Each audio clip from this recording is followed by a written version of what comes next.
Bonjour à tous, aujourd'hui le principe de parcimonie, c'est le 5e tome des chroniques barbares de Maloc. Maloc, c'est le pseudonyme de l'auteur et c'est aussi le nom du commissaire de police, le commissaire Amédée Maloc, le héros de la série. Ce gros livre de 540 pages est un pur thriller. Alors le genre a ses adorateurs et ses détracteurs. Les adeptes du roman noir n'y trouveront peut-être pas tout à fait leur compte, mais les autres vont se régaler car ce Maloc fait incontestablement partie des meilleurs auteurs du genre. 2 mots sur l'intrigue telle qu'elle est présentée en 4e de couverture. On a volé la Joconde. À la place du mystérieux sourire apparaît le visage hideux de la barbarie. Plus qu'un crime, c'est un manifeste. Polichinelle écarlate et Paganini du rasoir, le monstre qui répond au nom du docteur Occam, excelle à découper l'anatomie de ses très médiatiques victimes. Performance iconoclaste ou massacre dément, Paris frissonne. La terreur tout autant que la fascination règne. Alors que la scène en pleine crue centenale engloutit métro, monuments et musées de la capitale, Maloc, tour à tour commissaire et critique de cette exposition apocalyptique, va devoir démasquer Occam avant qu'il n'accomplisse son ultime promesse, son grand œuvre, repeindre le monde aux couleurs du chaos.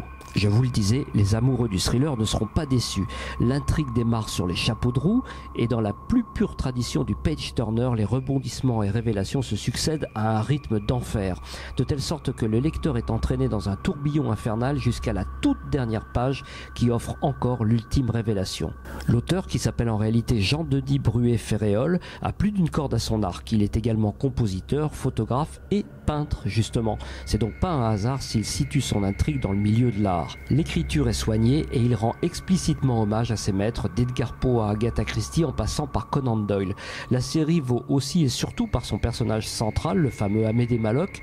Il a un caractère bien trempé et il ne mâche pas ses mots, et quand le ministre de la Justice lui demande s'il a une idée sur l'identité du tueur, Maloc lui fait cette réponse.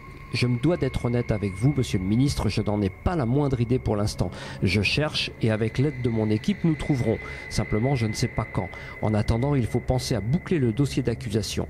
Occam n'est pas encore jugé et encore moins condamné. Avec la justice française, ses magouilles, ses petits magistrats sectaires, sans parler de leurs accointances avec les lobbies dominants ou leur complaisance envers le pouvoir en place, je préfère attendre et conserver le champagne au frais.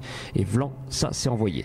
À l'arrivée donc, 540 pages de suspense et de crimes dignes des pires tueurs en série, un excellent divertissement pour les amoureux du genre. Ça s'appelle donc Le principe de parcimonie, c'est signé par Maloc et publié aux éditions Fleuve Noir. Bonne lecture les amis, à la semaine prochaine.